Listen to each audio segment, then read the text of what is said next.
जय हिंद साथियों, स्वागत है हमारे YouTube channel Ajay Prajapati electrical classes में। लेके आया हूँ आपके लिए मध्य प्रदेश ट्रेनिंग ऑफिसर की जो वैकेंसी आने वाली है उसके लिए अर्जुन सीरीज में हम ये 17 क्लास पढ़ रहे हैं। उसमें कंडक्टर और इंसुलेटर के बारे में पढ़ रहे हैं और ये भी कंडक्टर इंसुलेटर की 5 क्लास है। तो अभी तक आपने हमारे चैनल पर ये नहीं देखी ये क्लासेस बाकी की बची हुई, तो आप जाकर विजिट करिए, प्ले लिस्ट में बनी हुई है। सब निःशुल्क हम आपको पूरा ट्रेनिंग ऑफिसर का कोर्स करा रहे हैं।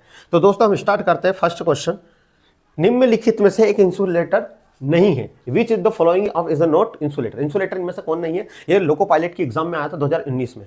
तो इंसुलेटर क्या होता है? इंसुलेटर वो होता है, कुचालक बोलते हैं हिंदी में, जिसमें से करंट नहीं जाता उसको हम क्या बोलते हैं? करंट नहीं फ्लो, उसको हम बोलते हैं इंसुलेटर। अब इसमें बोला नहीं है, यानी किसकी बात कर रहा है? चालक, जिसमें करंट आसानी से जाए उसको हम क्या बोलते हैं? चालक, कंडक्टर। तो करंट किस में जाता है? सोने में जाता है, ग्लास में नहीं, यानी कांच में लगेगा क्या? लकड़ी में भी नहीं लगेगा। माइका भी एक कुचालक है सबसे अच्छा। सोने में करंट आपको गोल्ड में लगेगा, यानी ये गोल्ड क्या है? चालक है, कंडक्टर है। अगला क्वेश्चन है दोस्तों हमारा, निम्नलिखित में कौन सा एक इंसुलेटर पदार्थ है? तो which of the following is a insulating material. UP PCL में एग्जाम में आया था, उसी तरह अलग अलग एग्जाम में ये आया था। डीएमआरसी में कौन सा कुचालक कंडक्टर है? निम्न में कौन सा एक विद्युत रोधी प्लांट असिस्टेंट में ये क्वेश्चन आया था। तो पहले मैं हिंदी में बता दूं कि ये 3 तरीके से होते हैं। एक विद्युत रोधी, इसका मतलब भी होता है कुचालक। कुचालक का मतलब भी होता है इंसुलेटर एक तरह से, और इंसुलेटिंग का मतलब भी होता है जिसमें करंट फ्लो नहीं। ये तीनों का मतलब होता है कि जिसमें करंट फ्लो नहीं होता है, आगे नहीं जाता, उन सभी को हम इन कैटेगरी में रखते हैं।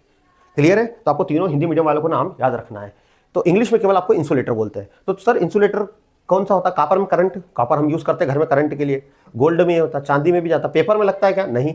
तो पेपर क्या है? एक तरह से इंसुलेटर पदार्थ है दोस्तों। तो आपको समझ में आया होगा। अगला है हमारा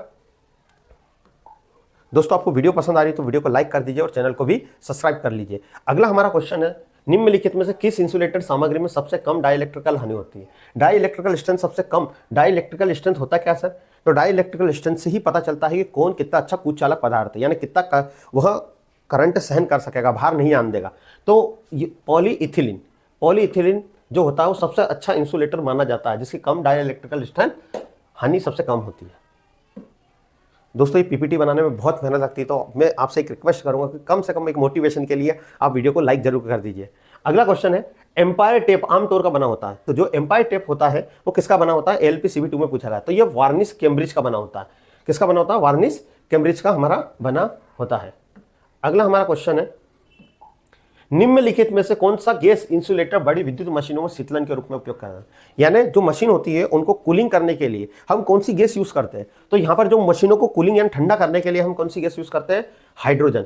कौन सी गैस करते हैं? हाइड्रोजन। और एक और गैस होती है जो हमारे सर्किट ब्रेकर होते हैं उनमें SF6 वाली गैस हम यूज करते हैं दोस्तों। तो आपको समझ में आया होगा। अगला क्वेश्चन है, निम्नलिखित में से किस कुचालक इंसुलेटर पदार्थ के लिए डाइलेक्ट्रिक स्ट्रेंथ की माप की जाती है? यानी for which the following insulator material is measured by dielectrical strength. DMRC में क्वेश्चन आया था, किसके हम डाइलेक्ट्रिकल स्ट्रेंथ नापते हैं? तो ट्रांसफार्मर तेल, हमारा ट्रांसफार्मर तेल डाइलेक्ट्रिकल स्ट्रेंथ टेस्ट ये होता है जिसमें नापा जाता है तेल हमारा कुचालकता का गुण रह गया है कि नहीं, खराब तो नहीं हो गया। तो इस टेस्ट से हम नापते हैं, इसको बोलते हैं break down test. Break down test, oil का कौन सा टेस्ट से हम ऑयल नापते हैं? तो ब्रेक डाउन टेस्ट से हम नापते हैं। तो दोस्तों आपको समझ में आया होगा। अगला है, आमतौर पे लचीले और हल्के होते हैं। Are usually flexible and light. कौन से होते हैं? कौन से ऐसे इंसुलेटर हैं? तो जो नरम होते हैं, सॉफ्ट, जैसे हम रबड़ हुआ, ये क्या होते हैं? लचीले होते हैं और क्या होते हैं? हल्के होते हैं। क्लियर है? आपको समझ में आया होगा। अगला क्वेश्चन है, निम्नलिखित में से कौन सा मोम और यौगिक इंसुलेटिंग सामग्री के रूप में माना जाता है? Which of the following wax of compound और नो इंसुलेटिंग मटेरियल। मोम, और इसमें कौन सा होता है? तो फेराफिन वैक्स होता है, जो किसके यूज में होता है? मोम के रूप में होता है दोस्तों। निम्नलिखित में से कौन सा विद्युत रोधक है? Which of the following an insulator. CBT LP CBT 2 में क्वेश्चन आया था, कौन सा इंसुलेटर है? तो चांदी में करंट जाता है, लोहे में जाता है, तांबे में जाता है। प्लास्टिक में करंट जाता है क्या? प्लास्टिक में करंट नहीं जाता। इंसुलेटर उसको ही बोलते हैं जिसमें करंट फ्लो नहीं होता है। क्लियर है? आपको समझ में आया होगा। तो दोस्तों आपको समझ में आया होगा किस तरह से हमने आपको पूरी तरह से बेसिक से लेकर हाई लेवल तक समझाया। तो दोस्तों आपको वीडियो पसंद आए तो वीडियो को लाइक कर दीजिए और चैनल को भी सब्सक्राइब कर दीजिए। मिलते हैं फिर एक नई वीडियो के साथ कल।